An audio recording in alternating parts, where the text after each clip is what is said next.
Hey, this is Tim. This is Amy. And you're listening to the Pan a Pan podcast, or PEP podcast, because it's easier.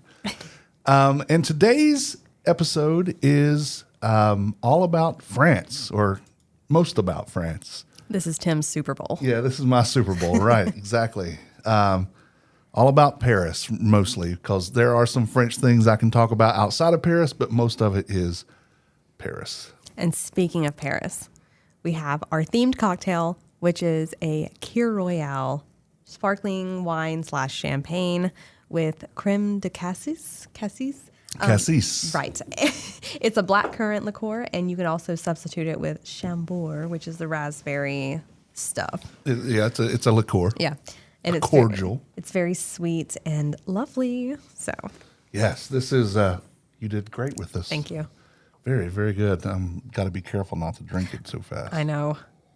Speaking of champagne, while in Paris, have you done one of those river cruises? We have, actually. We last time we were there, it was for our anniversary in 2022, and we did one of the dinner cruises. So we didn't do a river boat cruise, but we did a river cruise on the Seine with dinner, and we got to ride by the Eiffel Tower and watch it do its shimmy, and it's like if you're standing.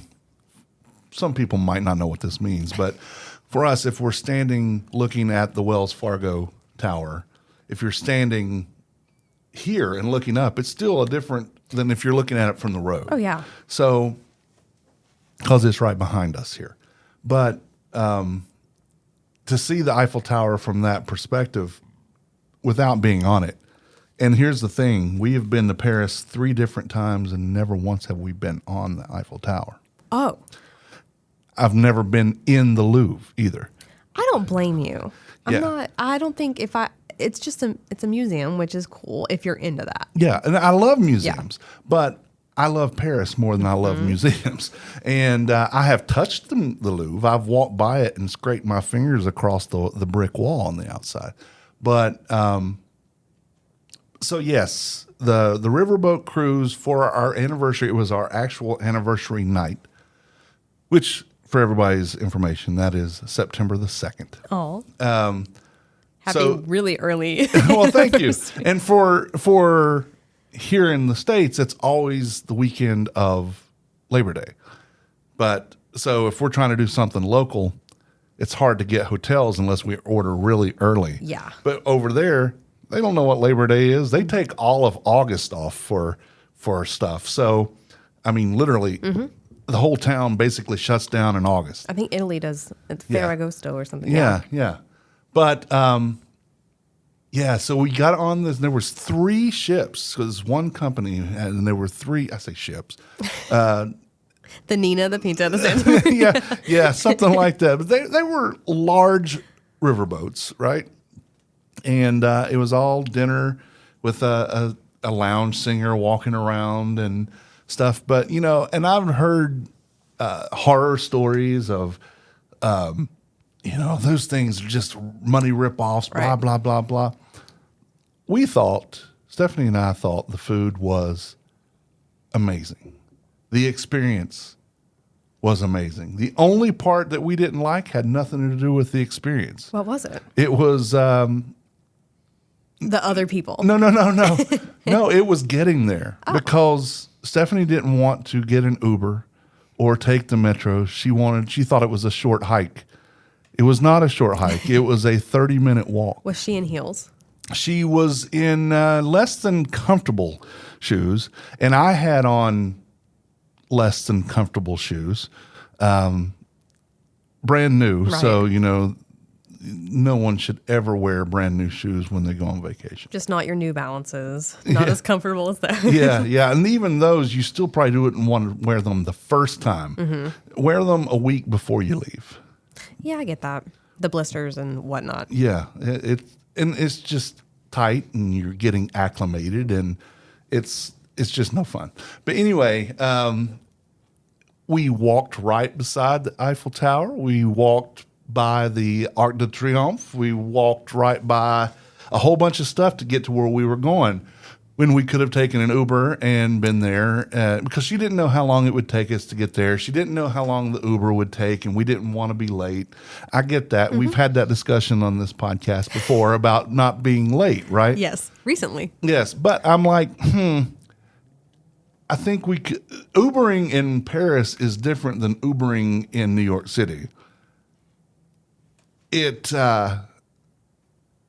could have gotten there on time, and with less me being out of breath and sweating and complaining, and her upset that she did that, and upset at me for being upset with her. And not that I was upset, but I did not imagine celebrating my anniversary sweating my ass off. It puts it off to an awkward start, Yeah, just a little bit. It does. But we sat down, and I told her one thing. I said two things. One, I told her two things.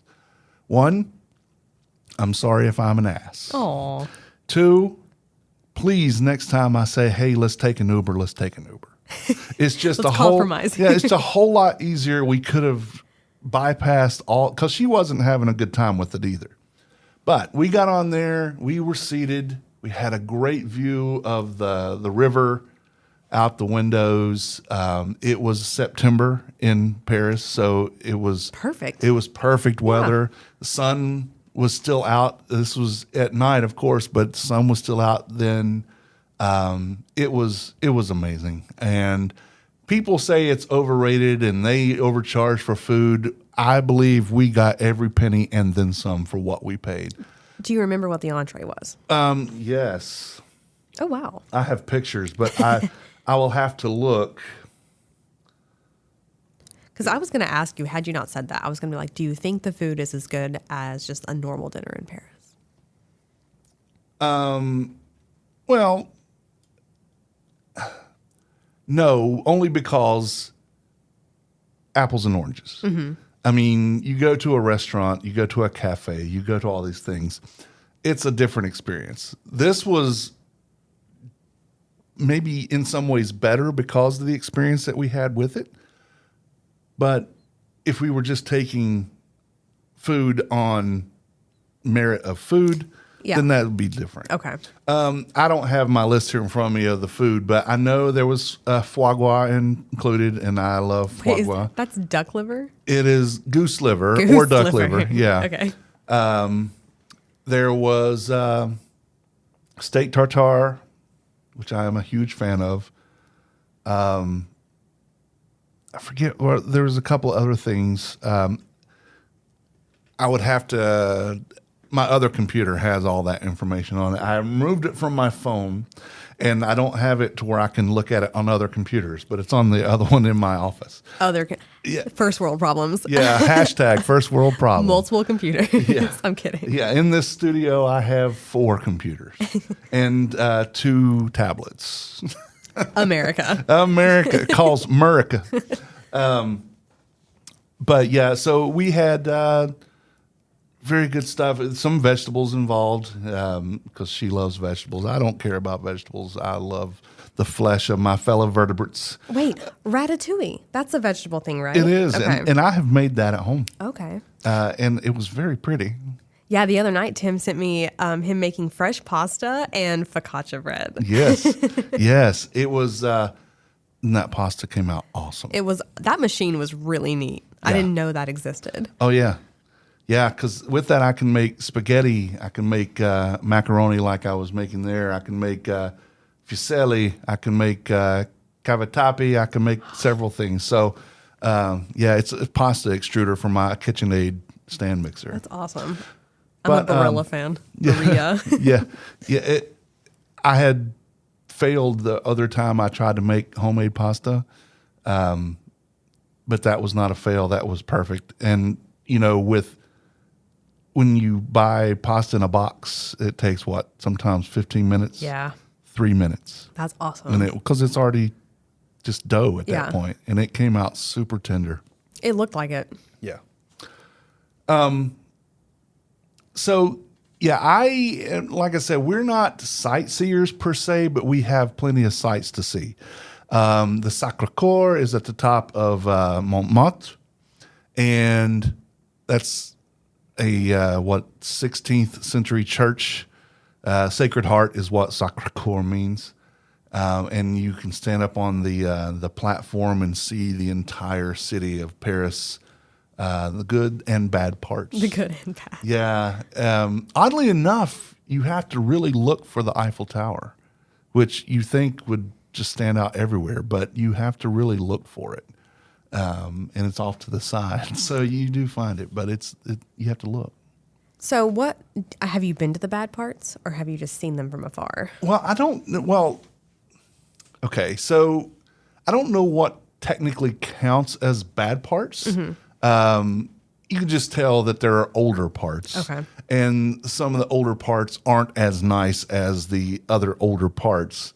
Because there's old Paris and there's new Paris. New Paris is where all the fashion stuff happens, and it's high tech. It looks like New York City. Right. It's fancier high rises and stuff like that. And then I'm like, why do I want to see that? So which district or neighborhood do you stay in when you're?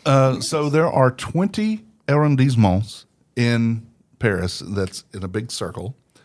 You have the Seine that runs through the middle. You have Notre Dame on the Ile de Notre Dame. There in the middle. Where we stayed this last time, I believe, was the 14th arrondissement, which was right in the middle. Mm-hmm. You could lay in bed, open the curtains and the windows, because over there you can open windows. Shocker. Yeah, and look out and see Notre Dame, Cathedral de Notre Dame, from our bed. And it's not just seeing it; it is. No, again, listeners can't see this, but it's from here to that apartment building. Oh, wow. From our hotel room. That's awesome. Which was called Notre Dame de Saint Michel. So the St. Michael Notre Dame Hotel. And so I like to be in the middle. I like to be close to Notre Dame. And this was perfect. And it was cheaper because it's an older hotel. Right. It's a boutique hotel. It's not, again, I've mentioned this before. I'm large. I'm 6'2", 300-ish pounds. And my head is only about 5-6 inches from the ceiling. And I hang off the bed. But it's always a comfortable bed. And I didn't even think about that. Yeah. You really hang off the bed. Yeah. Yeah. That's insane. Now, it didn't happen that way in Amsterdam because, the average height for a man in Amsterdam is about 6'4". The average height for a woman is 5'11". Oh, man. So their beds it's like California kings, Okay. So I didn't know that. Yeah, there's no hanging off those beds. But, yeah, so... But the room is always comfortable, even if it's smaller. And it's funny because when we are carrying our stuff, you have to carry it up steps for the check-in part, and then there's an elevator that'll take you to your room. But the elevator fits me and a couple of pieces of luggage, right. Or Stephanie and a couple of pieces of luggage. And if we're empty-handed, both of us. Uncomfortably, but yeah, possible. Uncomfortable, yeah. So we have to send the elevator back. One of us has to send it back for the other. So, and we usually I just go up, drop something off, and let her come up with something, and then, or let her go up first and just hang out, and then I bring the rest. But yeah, that's part of the charm. That's just part of the allure. Old Paris is, we made a mistake when we went on our honeymoon. That was our second time to Paris. And she was determined we're going to have something that looks and is old Paris. All right. So we went with a Best Western. Those are not bad overseas, though. They're really good. Well, they're not, but this was just at the beginning of their Reformation. Okay. So the little snack, the continental breakfast, not even called continental breakfast over there, the little breakfast bar thing, had flies in the thing, and yummy. it was that's not the protein that I'm looking for. Hey, take it where you can get it. I guess, but it was the Wi-Fi barely worked. It was not great. Now the place we stayed, we played the not D'Orsay, something the opera the first time, and it was in the opera district. And is that a little bit below Montmartre? It's south west from Okay. Montmartre. Yeah. I'm trying to think of Google Maps, and I'm like trying to put all Yeah. this together. Yeah. So Where is the Moulin Rouge thing? that's in Montmartre. Okay. Yeah, because we visited that. We did go stand. We didn't go in, but we stood out and took pictures of it and stuff. We walked through. We have a thing about graveyards, so we went to. We don't know of anybody who's famous in this graveyard, but we did go in a graveyard when we were walking there. It was drizzling all day, so we didn't know what we were going to get into. We didn't want to. We wanted to be somewhere we could duck in if it started to rain, but it never did. It was just misting and drizzly. But we did go to the Montmartre part. So you haven't been to like a Moulin Rouge dinner, and that does look fun though. Yeah, it does. But it's one of those things too. It's like museums, Right. We can spend our time doing that, or we can still be out exploring. That's a very touristy thing to do too. So Yeah. I don't blame you. And the way we look at it and why we think this way is if we were over there for like a month, absolutely we'd do all those things. We would go to the Louvre, we'd go to all that. But generally we're there for 6 days or less. And those 6 days are filled with a lot of food and just what can we see? Where can we go? That's outside that we can move to one thing or another. Not saying that any of those things are bad because they're tourist attractions for a reason. I would love to see the Mona Lisa. Right. We did go to the Rodin Museum and sat next to the Thinker. Not this time, but the time before. It was one of the last things we did in Paris. We went that day to the Rodin, the Thinker, the statue. Okay. Yeah. And he's famous for a couple other things too. The Kiss and the Thinker. Both those are huge and they're outside. But we didn't pay to go in. It was like $5 to walk through the garden where you get to see all the sculptures, or $20 to go inside to see like the art stuff. We walked through the garden and then left. A rainy day, museums are great, right? Yeah. Like, what would you do on a rainy day in Paris? Well, funny enough, when we were at the Rodin Museum, it was kind of a rainy day. We walked by the Invalides, which was like the old police invalids? the invalids, but it is Invalides. It was like Napoleon's where he commanded his troops. Okay. It was like a fort basically, and but for rain. It's like, is it raining or is it drizzling? If it's drizzling, I'm like, I can handle that. If it's misty, and if it's just rain, then we find something else to do. We might buy a poncho, you can get for €3 and walk around with that.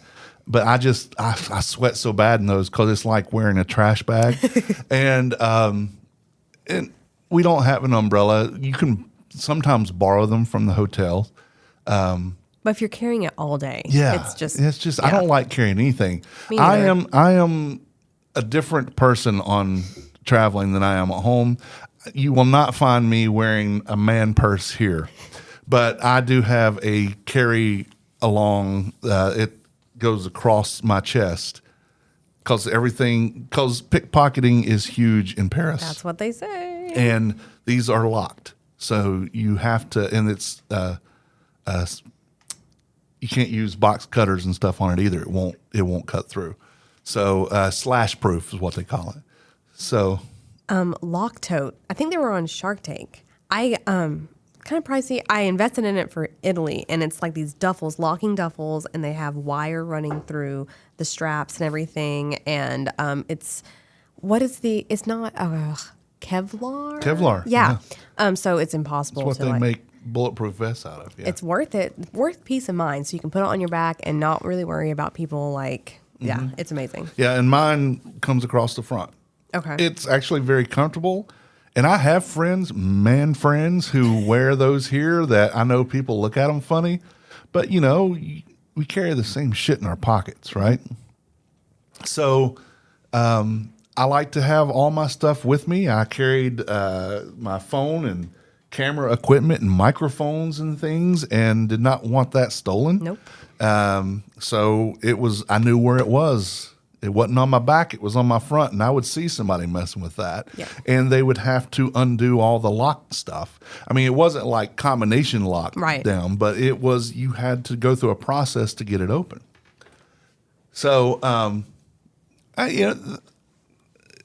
it's also waterproof. So, I don't have to worry about my phone and the fuzzy microphone covers and all that stuff, something happening with that, and just go on. We just find something else to do. It was, it's perfectly fine. And a lot of them have the RFID blocking too. Yeah. So that you don't have to worry about people getting your credit card information, Right. passport information. So technology is wonderful. Yeah, it's worth it.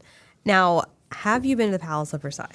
I have not been to Le Palais de Versailles. There.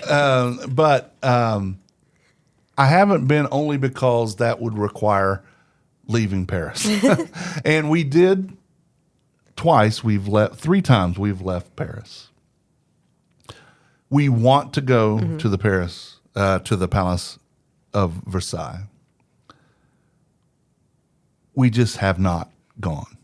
And I can't think of what's the gardens that's connected to it. Oh, I have no idea. Yeah, there's some. It's the palace, and you also get this other stuff. And then there's the Monet house, where he did water lilies and all that stuff. But I mean, I've not been, but that doesn't mean I don't want to. And I think it would totally be worth it. I mean, it was Louis XIV's castle, right? It was his palace. Was Marie Antoinette, right? Yeah. Okay.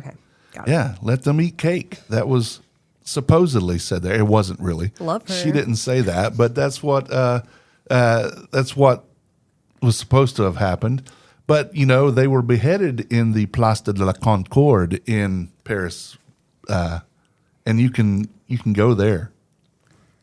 Well, the catacombs too, but that's also a very touristy thing. Exactly. And there's catacombs everywhere. Like I think Rome has them. Like a lot of cities have Well, catacombs. I've not been to the catacombs in Paris. We were considering doing that, but we ran out of time. But we have done the catacombs in Edinburgh. I have a question about did you do like an after dark like ghost tour when you were there? I've always wanted to do one of those. Yeah, so it started off, we all were gathering around. We were told to meet at this statue of some angel or something. And we were all just minding our own business and talking. And someone, No way. and like, what the hell was that? And it was the tour guide. So is that how it started? yes. Wow. And she, of course, with the Scottish accent and everything, and just went on and took us. It was at twilight, so it was starting to get dark, and we went through the catacombs on this. And Stephanie made me, because I'm bad for that too. I'm like, boo! I'm one of those people, and she says, "You will not do that." And when My 4'10" wife tells my big ass, "You will not do that." She's 4'10". Yeah. Oh my gosh, not far off from me. Okay, I don't feel as alone. Yeah, she is. She is my little German. I was like, I know a little German. That's her. But she, when she tells me, "You will not," and I'm like, "Yes, ma'am," and I did not. But yeah, so I loved that catacombs thing. It's just in Paris. While I do want to do it eventually, and that'll be like the third or the fourth or fifth trip over there. It's not ever been high on my list, but it is high on my would do list. Now, are you like a wake up in the morning and go get a pastry from like a bakery kind of person? Yeah, so there is. If we go back, I want to stay at the same hotel we just stayed in, the Notre Dame de Saint Michel. Or Saint Michel de Notre Dame. I don't remember whether it was. It was right outside Notre Dame, and it was the Saint Michel or Saint Michael area. Shout out, sponsor us, please. Yes, please. And down the street is, God, what's it called? McDonald's. No, no. I saw people eating Subway and McDonald's sitting on and they were Americans. I'm like, what is your problem? I'm so guilty. McDonald's in Italy was amazing. Well, I'm sure that McDonald's in Paris, because I walked in to see if it really was a Royale with cheese, and it was. Well, yeah. Brief side note, and then we'll get right back to Paris. Let me just tell you. The double chicken barbecue. It's 2 McChicken patties, lettuce, barbecue sauce. Best thing I've ever. Oh, with cheddar cheese. Best thing ever. Anyway, continue. Back to the bakeries. Yeah, but I'm like, I don't know. But there was, it was called, and I looked this up just earlier. It was a little cafe. It was very tourist-ish, but it was also in Paris. So we walked down there and we sat, and it was you could get something with eggs, and it was mostly scrambled. You didn't have any options with your eggs. It was you get scrambled eggs, and then either a croissant or a pain au chocolat. Your choice of one or the other. Some jams, butter, and that was it. Marmalade, yeah, marmalade, Lady Marmalade. yeah, and that was it. And orange juice, and included with that was either a cappuccino or just an espresso. I love a good cappuccino. Yeah, And it's like a real one. And I think, I don't know how it is in France, probably the same. But in Italy, they don't drink those after lunch because the milk is not good for your digestion. So if you go to Italy and order a cappuccino after lunch, you look like an imposter. yeah. Well, you're a tourist. Exactly. Yeah, I never worried about that because I am a tourist. But yeah, so I've just recently gotten to where I'm drinking more of that stuff. I will drink an espresso, but I don't put anything in it. Even if I'm drinking just coffee here, it's black coffee for me. You drink a straight shot of espresso. Yeah, sometimes. Ugh. Well, Well, you have. It's not necessarily a straight espresso. It's cafe. I want to say Niçoise. Niçoise. It's kind of hazelnutty, chocolatey type stuff, Okay. but it's not straight up espresso. But Okay. I have done straight up espresso. what I like. And espresso has less caffeine than coffee. Did you know that? No, I did not. I thought it was the opposite. Nope. Well, that's kind of sad, actually, because, that was kind of my go-to for an afternoon pick-me-up was a nice... Well, it has some. Okay. Yeah, you're not missing out on it at all. No, but so those things were included, and we would stop there. We stopped there like 3 times. It was about, I don't know, a block and a half away, and it was right near where we could convert money. And we were trying to not use any cards as much as possible, but we would use debit cards to get money and euros to do whatever. And So it was on the way there, and there was a metro stop and a bus stop there. So we didn't ever take the bus, but we could have because it was included in the metro card. So what does lunch look like for you in Paris? Like when you're out sightseeing, you do stop in for a quick like sandwich or? Yeah, so we would, burgers are big there. What they call a sandwich is not what we would call a sandwich. What they call a sandwich is basically a meat roll up. So it's ham and cheese, but it's just ham and cheese rolled up, and you eat that. With no bread? No bread. I mean, they'll give you bread, okay. but you're not eating it as a sandwich. What we call a sandwich here. That is a girl dinner in my when it's almost grocery day, but not quite, and I have like lunch meat. That's what I'll do for dinner. I'm like, Yeah. well, this is low calorie, so Yeah. that's why they're so beautiful over there. Yeah. They just eat rolled up lunch meat every day. That's right. That's right. And the beautiful thing too is no matter what time you get there. Now I'm sure if you were way into when they were supposed to be closed, it's different. But it's not like here because the servers actually get paid wages. There's no tipping generally, and they don't care if you sit for hours. They will not bring the bill until you say l'addition s'il vous plaît. Well, I've heard. I doubt it, but have you found them to be rude? Because I've heard Americans complain. Never once. Okay. Never once have I run into a rude Parisian. Or a nude. Or a nude one. Yeah, they've all had clothes on, much to my chagrin. But no,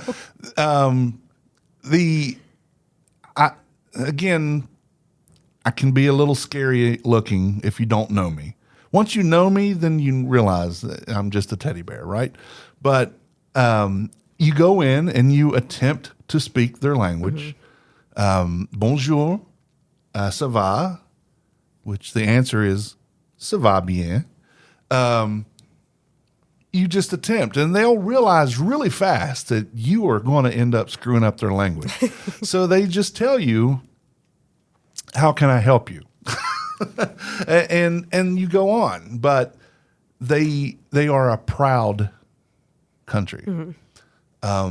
If you walk into a room full of people and it's like a party or something like that, I haven't done this, but this is etiquette.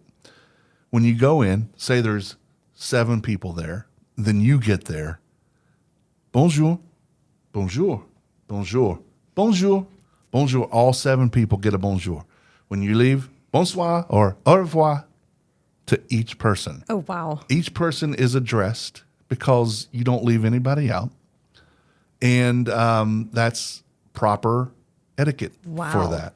So, yeah, they're very proud, and they're proud of tradition. Now, once you get past all that, then you can cut up and let loose, whatever. But you've got to start off at least with respect for their traditions. Yeah, no Irish goodbye there. No, no. That's what I like to do. I would offend everyone in France.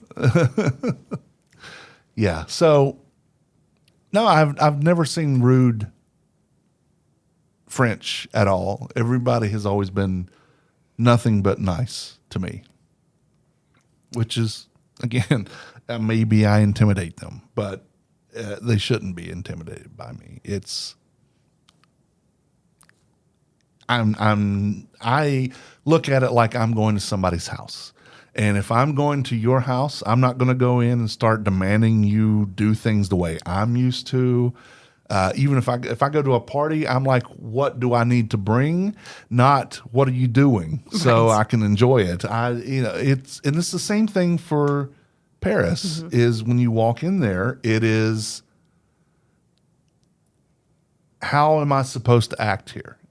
And then whenever they see that you are trying to do that, then you are accepted as part of the French people, I guess, or at least customs at that point. So you are more likely to be treated with respect in return when you are doing that for them.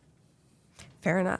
I agree. I mean, just basic human humbleness And dignity. and humility is the right word, not humbleness. Yeah, well, you're right. Yeah. Treat them with dignity, and because again, it's their home. This is their place, not yours. You are definitely a guest. And it's a much older place than our home. Oh yeah. Well, There are H&M stores in buildings older than anything in this country. that's really a good point. Yeah. Well, I know you've said to me that you've never been to the top of the Eiffel Tower, but your opinion on the Eiffel Tower, do you think it's a little overhyped, or is it? No, it's one of the most beautiful things in the world. Okay. Especially because I think it's after 7 or maybe 8, maybe even 9. Every hour, it lights up anyway, but every hour from 9 to probably 1, it does what I call its show off session. It has all these lights just going crazy. And this year it's going to be even bigger because the Olympics are in Paris this year. So I didn't even think of yeah, that. and Notre Dame's supposed to be reopened. Why aren't you going? Money. I know, yeah, that's a lot. Yeah, but it does its little shimmy, and I think it is one of the most beautiful things ever. If it's lit up, if it's not lit up, if it's early in the morning, if it's you can barely see its silhouette in the darkness. And reason I think that is because it means if I'm looking at that, I'm in Paris. That is true. I mean, well, speaking of Notre Dame, I know we talked about that a little bit. Wasn't there like a big fire? There was in 2019. Have you been there since and seen Well, it? we went twice before it burned. Okay. And with us staying there this last time, Yeah. it's fenced in, but they have been working round the clock, nonstop. All the fences are wrapped in like cartoon paper that's all in French, so you have to either just deduce what's happening or use a translator or something, but it's telling you the story of what they're doing. Oh. But it's all cartoonish and kind of funny. But I mean, we're fixing this up. We're going to fix it up. It's going to be back because world leaders, because at Notre Dame, I am the least religious person you know. Right. But I have been, again, twice to Notre Dame and stood in front of it. One of them, Easter Sunday. The first time I was ever there was Easter Sunday. April 1st is also April Fool's Day. Oh, wow. I stood outside and I called my mom, who is one of the most religious people I know. I said, Mom, guess where I'm at? She goes, well, you looking at your itinerary, you're supposed to be in Paris. I said, yes, but guess where? Oh, She goes, where? I said, I'm in front of probably the second most famous church in the world. that's amazing. And she's then, what's the first one? I said, Yeah, what is the first one? The one where the Pope is. And Oh, the Vatican. The Vatican, okay, yeah. Okay. But Duh. I said, I'm at a church. And I went in the church. I didn't get to see Easter Mass, but it was funny. We walked through and they still have afternoon Mass. But you don't pay anything to go in. You go in, you see all the flying buttresses, you see the statues, the tombs, all this stuff. And people starting to get loud. And they had the cardinal up on the pulpit going, shh, in a microphone. And Hold on. Side note, you don't mean an actual, like a cardinal because what came to my mind was a bird. no, Okay. no, like a religious figure, the cardinal, like a bishop or something. This is Catholic, correct? Yeah. Okay, yeah, no, I wasn't. Okay. yeah. So a bishop or cardinal. I think it was a cardinal though, because he was all in red. We'll see. Yeah, Birds. yeah, red, birds, okay. right? Anyway, continue. I'm sorry. But he would shh in the microphone, and everybody. What? Everybody could go back to it, but because it was Mass is a time of reflection. Okay. And He wouldn't just because people were talking, but it had to start getting loud, and he would do that, and people would listen. Wow. Yeah, but it was cool. That does sound awesome. But Notre Dame, it did. The spire collapsed. The body of the building, very fragile, but it withstood all that. All the stained glass made it. It good. survived. None of that went out. Really, the only thing that burned was the roof and the attic, everything in there, and then the spire collapsed.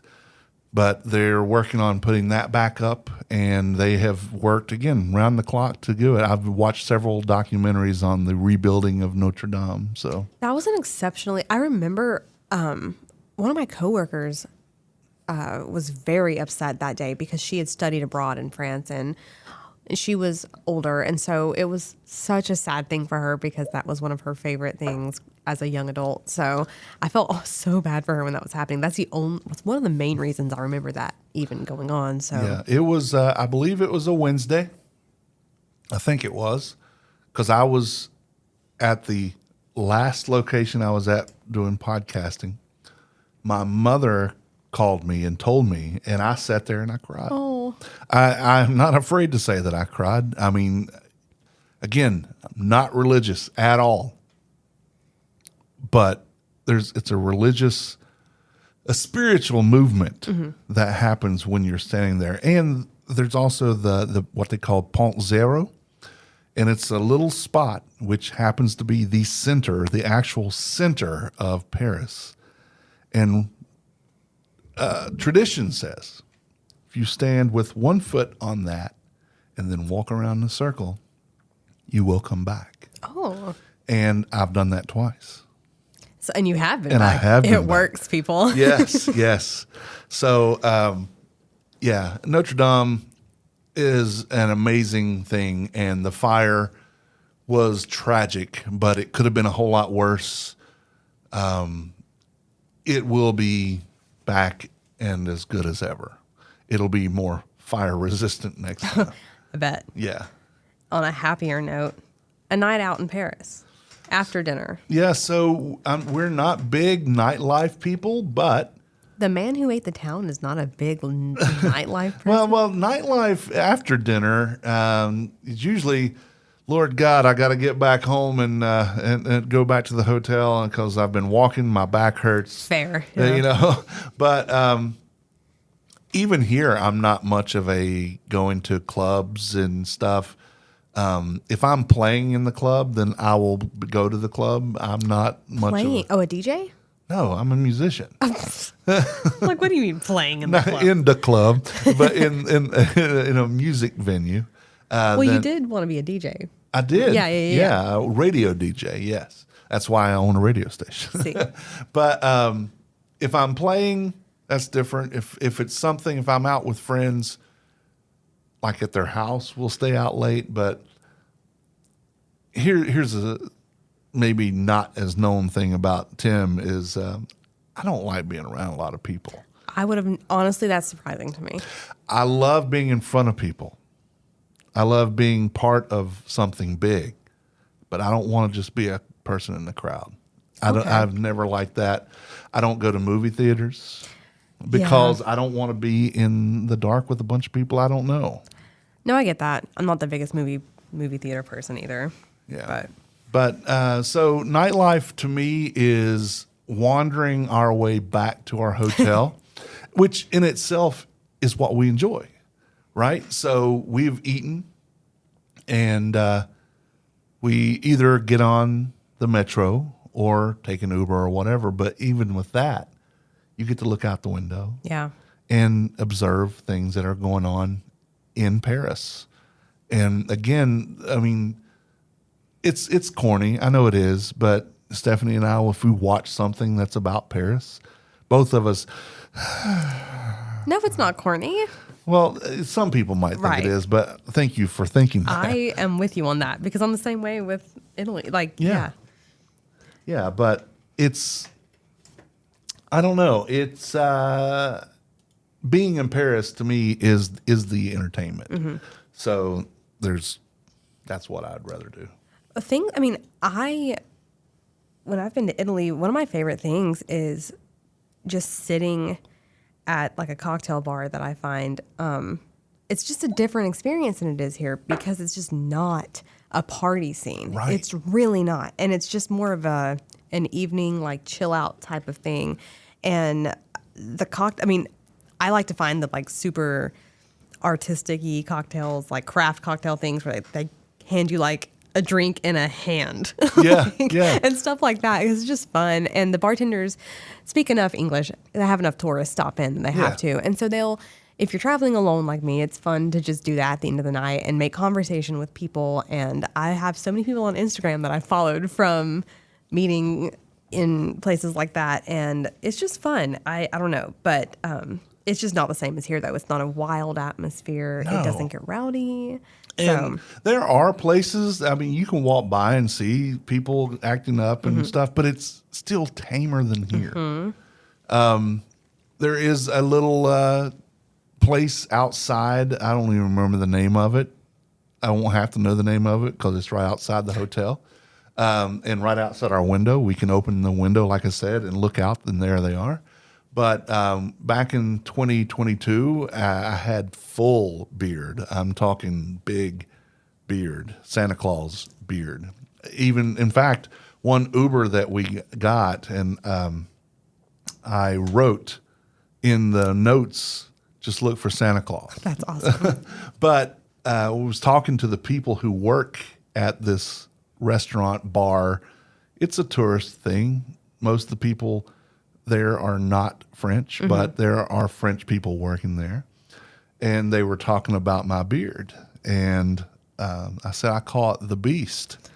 And they said, La Bête. That's amazing. And so they would come out because I was there so often because we would stop in the evenings going back to the room and have a drink. They would put fireworks in my beer. Just stuff that was like sparklers and stuff. Yeah. Or it's not even sparklers so much as the little Roman candles that just Those are terrifying. Yeah. So they're just like flames coming out of my beer. But they would, if we were walking by and not stopping, they would even come out, La Bête! That's awesome. La Bête! Dude, that's what makes it worth it. Yes. You just feel, and then it gives you incentive to go back and like if you're like, hey, I gotta stop and maybe those people will still be working there. Yeah. Maybe I can say hi and they might remember me. Right. Like it's just fun. Go in and say hey to your friends. Yes. Yeah. So some of my favorite restaurants. Okay. There was one in 2014 that I still remember this, and there's reasons why, and you may or may not understand these because it's a cultural thing, and I'm quite older than you are. But it was called the Capucine Cafe. There's a story on my blog, uselessthingsneedlove2.com, that talks about it. And the reason I love that so much was the circumstance that happened while we were there. And again, it would take forever to explain it. If you read it, I will send you the link to it. Read it. It is quite the story. There are two restaurants, one I don't know the name of, that we went back on multiple trips to the same restaurant because we like looking for different stuff. But the first restaurant we ever ate at in Paris, that same April the 1st, 2013, Easter Sunday, we got off of... we got to our hotel. We got on the metro, figured out how to use that. Just got off on some random thing out next to Notre Dame. And it's called La Sarah Barnhart. And she was a French actress. Okay. And so it was just named after her. And we ate there. That was our first meal. That's where we had the sandwiches that were rolled up ham and cheese. The lunch rolls. meat. Yeah, exactly. It's kidding. cold cut. It's a cold cut thing. And that's when we realized that the family who was sitting there with us had been there at least 2 hours before we got there. And they were still there when we left an hour and a half after that. Wow. And they came by and started refilling water and still bringing bread and all that stuff. They didn't ask anybody to leave. It's, you stay. This is what dinner is or lunch or whatever, in Paris. Meals are the main event. Yeah. Oh, absolutely. Yeah. But we went back to La Serra Bernhardt on this last trip. There's one called La Closerie de Lila, which was actually a true hangout of Ernest Hemingway. Whoa. Okay. Yeah, so he had actually spent time there. He had his own, they had a nameplate on the bar where he used to hang out. We had special Grand Marnier over there. It was like cask strength. So it was a little more expensive, but we thought it was going to be like $100 or something. Right. But it wasn't. It was only about probably 10, 15 bucks. Maison Mille, we had some a croque madame there and shakshuka, actually. Have you ever had shakshuka? No. We'll talk about that at another time. Oh, okay. That deserves it. La Mouffetard, which was, and Mouffetard is a street in the Mouffetard district where Hemingway actually lived. We were on a mission that day. It sounds like a derogatory slur. Well, it does, but it's not at all. There's markets, bakeries, all that stuff. It's basically a big shopping street. La Petite Sauvage Loup, which means the hungry wolf. Oh. And it's La Petite, not La Petite. It's not petite, it's not small, but the hungry wolf. And I had one of the best burgers I've ever had, and she had,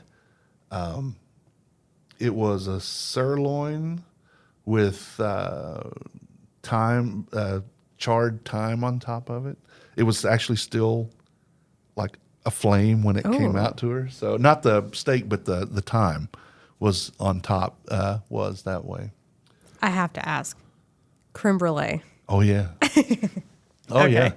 I would hope so. Yeah. So my things when I go places here or wherever, I look to see, do they have a steak tartare? Mm-hmm.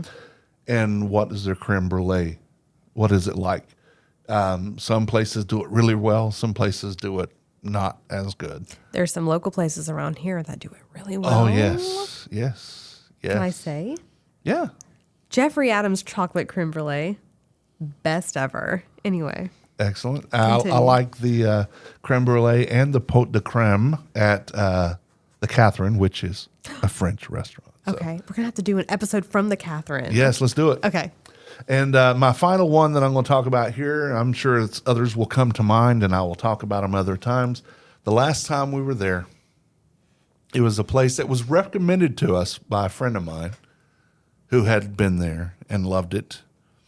And it's called L'Ami Jean. It's L'Ami, which means the friend Jean, Oh, okay. like Jean. So L'Ami Jean.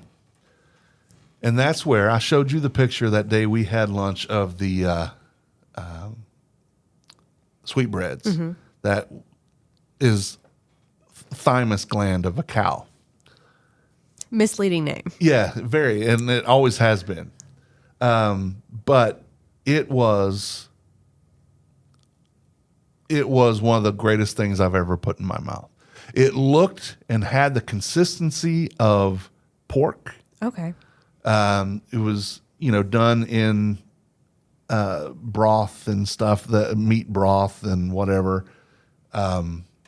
Came with these delicious mashed potatoes or smashed potatoes that also had we had a beef shoulder as well, and had the carrots and all that stuff. It was the first time that I ever stood up without just being funny and did the chef's kiss to the chef and thanked him personally for allowing us in his restaurant. That's a real thing over there. It is. I didn't even realize that. Duh. Yeah. Okay. Yeah. I mean, it comes from Italy. Duh. Okay. Because it truly means that's delicious. And I stood up, Monsieur, très magnifique, merci beaucoup. And he Oh. nodded and bowed to me. And it was a near religious experience eating. It truly was. It was funny when we ordered the sweetbreads. He says, the server goes, you do know what that is. I'm like, well aware. He says, and you still want it? Yes. Oh, that's awesome. Yeah. And it was fantastic. It was amazing. So those are my favorite places. What about, Oh, wait. You went to Mont Saint Michel. Oh yeah. So we have taken, like I said, 3 trips outside of Paris. The first trip in 2013, we took a day trip. It was 4 hours 4 hours back to Normandy, the Normandy region, not like the beaches, Omaha Beach and all that stuff where the World War II happened, but to the monastery called Mont Saint Michel, or the Mountain of Saint Michael. And the top of it is a monastery. There are 11 monks who live there. Oh. You do not see them, but So they they're there. still live there. They still live there. All right. The island itself has 88 residents that permanently live there. When we went, there was a causeway, so you could actually just take a shuttle to get there. But they have since removed that, and you have to walk it. And getting there with the tide low, you've got to do that. I've seen on YouTube, like around it, since it's just like a tidal thing, all the quicksand around. I've seen people taking their like groups of students, teaching them how to escape like quicksand in that situation. And I'm like, well, that's neat, but also terrifying. Yeah. Well, see, again, I'm older than you are, and when I was growing up, quicksand. We never experienced quicksand. Never seen it. But in television shows and all that, quicksand was like the ultimate bane. My parents talked about it all the time, and I'm like, never in my life have I experienced quicksand. Me either. I have never seen it. But the trick to quicksand, if you're wondering, don't panic. Like jump up and down too, right? Yeah, because you're not going anywhere. Yeah. It is so thick, you will just sit there. When you struggle with it, that's when you start going down. But don't. Just slowly move your way towards the end, to the side of it, and you'll be okay. Tim Beeman, Death by Quicksand. Death by quicksand. Other places that we went outside of Paris, we went on our honeymoon. I am a huge Disney fan, and we did go to Disneyland Paris. Whoa. And I am so glad that we did, but I am so glad I don't ever have to go back. Why? It was built in 1992, and it looks like it was built in 1992. I was built in 1992. Yeah, but you look great. It was, you ride in their version of It's a Small World, and you can look up and see the ceiling tiles missing. And like paint coming off stuff. It wasn't well preserved. Now, they have done some things in the last couple of years because they've added basically their version of MGM or the Hollywood Studios. There's a Bug's Life, and Ratatouille has his own thing over there now. Oh, of course. Of course. But we went through it, and we spent a couple of hours there. And after being there, and I'm like, let's go back to town and see if we can get into anything there. Yeah. Because, I'm not a roller coaster guy, so I don't ride things like that. We did get on their version of the Haunted Mansion. We rode a couple of other things, a little boat thing, and I'm done. My sister loves Disney World, and she grew up obsessed with Paris and Audrey Hepburn. Like when she was 10 and 11, she had an Eiffel Tower little statue in her room. Shout out, Laura, if you're listening. She would probably, Disneyland in Paris would be her biggest moment in life, Well, probably. when I was a travel agent, I was a travel agent because I was such a Disney fan. Really? What? Yeah. I was a Okay. Disney travel agent. I mean, I did everything, but that was my favorite thing to book. Laura is like crying right now. I took the College of Disney Knowledge quiz and scored 105,000 on the Magic or the Disney World part, the Magic Kingdom, Epcot, Hollywood Studios, and Animal Kingdom tests. Wow. I mean, this is totally unrelated to Paris, but if you could choose for a Disney World trip, where would you put someone to stay in? Like which area? So my favorite hotel down there is certainly the Wilderness Lodge. Okay. I also am a big fan of the Animal Kingdom Lodge. My sister just stayed there. Yeah. And beyond that, go very old school and the Polynesian. And if you've got the money, because it's the most expensive, the Grand Floridian. Okay. I always recommend to people stay in the deluxe hotels. And people are like, well, I'm only going down there. It's just a place to lay my head. I said, what happens if hurricane comes through? True. What happens, because I've been there when there's a hurricane. Oh. What happens like 9/11 when the first time they ever closed, or the second time they ever closed the parks down? You got to be somewhere. Mm-hmm. And every hotel is still an immersion. You are experiencing Disney, and there is Disney, and there's Disney. Are you a Disney adult? I am. I am a huge Disney fan. I never knew that. Now, I have not been since 2013, but I've been 15 times. What's your favorite movie? Disney? Yeah. Sorry, I put you on the spot. No, like it's that. okay. I'm going, the whole reason I am a food blogger is because of Ratatouille. And I have a friend who says, that's gross. It's about a rat. I said, it's not about a rat. That's the thing. It's about combinations of food. And that got me thinking, there's an art to this. Food is put together. There's a thinking. It's not just a recipe. It's art. And that's why I love food the way I love food, is because of Ratatouille. Did Ratatouille spark your love for... No, your honeymoon sparked your love for Paris. Yeah, well, no, actually, so let's back up. It was at L'Impressions de France in the France Pavilion in Disney World in Epcot. And I was watching the movie L'Impressions de France. That's the first time I ever saw Mont Saint-Michel. Oh. And I didn't know what, because he says it, but I didn't know what he was saying. And I said, I don't know what that is, but one day I will go there. Oh. And I was watching a travel show, and it told me what it was. And the first time we had a chance to go to Paris, that's why I said, can we do a day trip? And that was when I stood at the base of it and cried. So that was what got me into Paris, and then later on, it just got more and more into it. I have a similar, when I was in the 6th grade, my English teacher had a photo, like a giant photo of the Neuschwanstein Castle. Mm-hmm. And that was before social media was really a thing. That was before we were on the internet all the time. I mean, we had the internet. Back in the dark days? Yeah. Dark ages? Right. And so when you would see something like that, you really hadn't seen it before. It was crazy. And so I remember all of us were like, where is that? Like, is that a real place? And he's like, yeah, that's a real place in Germany. And we're like, what?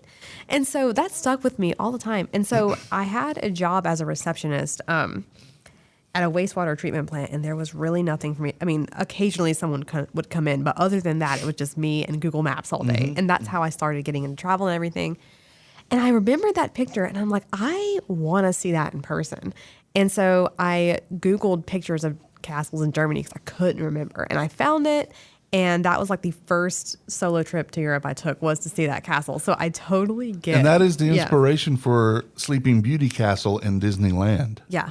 I mean, it's awesome. It's like, was it King Ludwig or something like that? Crazy. I don't know. I really don't know. No. But when you go from like the bridge that gives you the really good view of it, it's amazing. And I mean, It's smaller than you think it would be. However, it's still 100% worth it. But no, I get the seeing something and like being like, I will go there one day. Yeah, so I was 11. Yeah. Oh my gosh. Yes. Okay. Yes. So I was Wow. 11 when I saw that for the first time.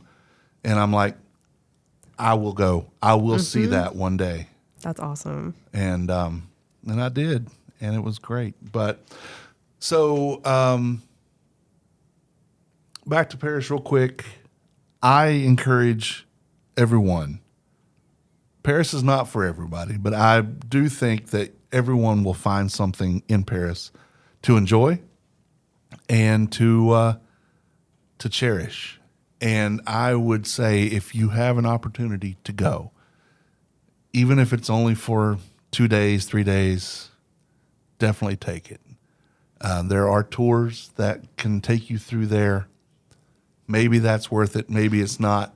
I think what's called free independent travel, and free does not mean without paying for it. It means that you're not restricted.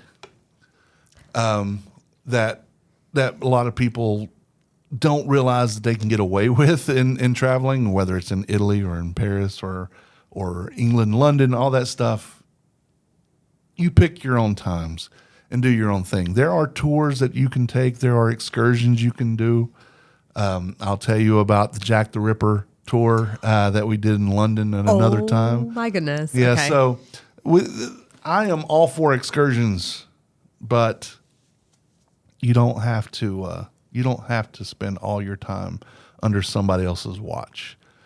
It's a safe city. I know there's a lot of you hear terrorism things that happen over there because it's a controversial place. I mean, the French are fickle folk, and they can have serious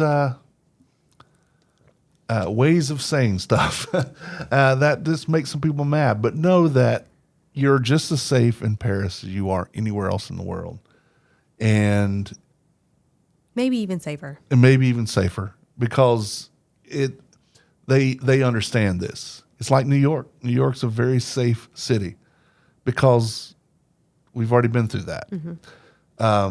They are very adamant about your safety. It's up to you to watch the pickpockets. There are ways around that. If you go online, don't freak out with all the people talking about, the pickpockets. Just use common sense. Just use common sense. Look around you. There is nothing that goes on around me that I don't know that it happens. And don't fall for random people coming up to you and Right. trying to distract you. Oh yeah, there are the people coming up wanting you to take polls, to vote on something, sign a petition. Look, I found this golden ring. That happened to me once, and I said, It's not free. Whatever they give you, it's not free. It's not free because they want something. And we'll talk about that. That'll be another thing one of these days that we talk Travel about. safety. Travel safety, exactly. But yeah, if you have an opportunity, Amy, I would love for you to go to Paris. I would love to go to Paris with you and Stephanie. We need a podcast trip. Oh. And but the thing is a lot of people say, well, yeah, but we don't necessarily want to do all the things you want to do. I said, the thing is we don't know what we want to do until we Right. do it. We do look through stuff. We do some research, say, hey, this is happening, this is going on, this is available. And then we're like, what do you want to do today? And the way we travel, she and I, we each have our list of things that we have to do. It's our must-dos. And everything else is up for debate. And as long as that, let's pick like a Monday, I get one thing that we do. She gets one thing that we are going to do, or at least try. And then the rest of the day is ours to experience together. Well, isn't the French term, is it laissez-faire or however you pronounce it? Laissez-faire. Yeah, that's where that comes from, right? Yeah. I mean, okay. Well, then there Yeah. you go. Yep, exactly. Say, was it debonair? Haven't heard that one. That's just debonair. I mean, you go do what you want. savoir faire is, you got that I don't know what that flair about you is. Je ne sais quoi. That's what it is. I like start singing Hamilton because like the French parts of that's the only one. Yeah. But yeah. So France, especially Paris, it's the way to go. It truly is. I could talk, and we've gone on for over an hour on this. Yeah, so we can go on forever. I can go on for days talking about Paris, and we probably will talk about more again.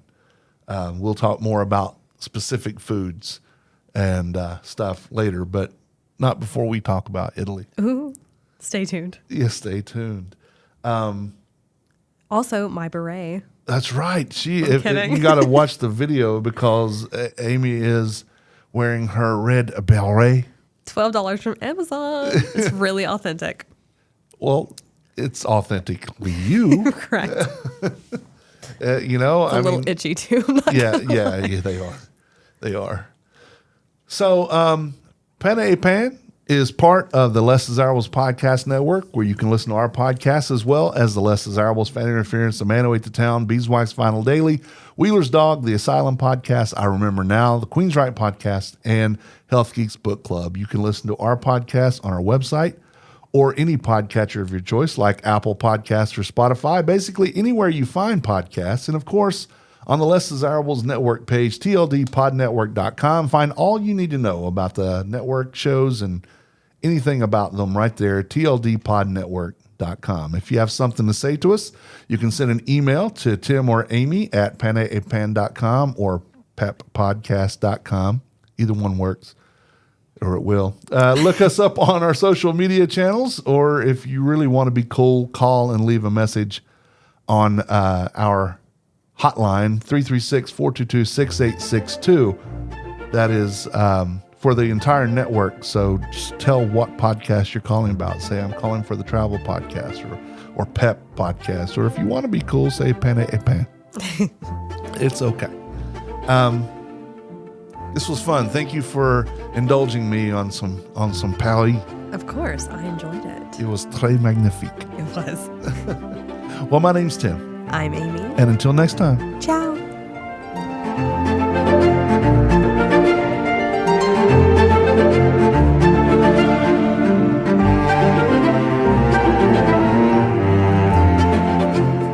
The views and opinions stated on this podcast are solely those of the contributors, so if you don't like it, that's too bad. This podcast is copyrighted and cannot be used without the express written consent of such and such media. We done told you.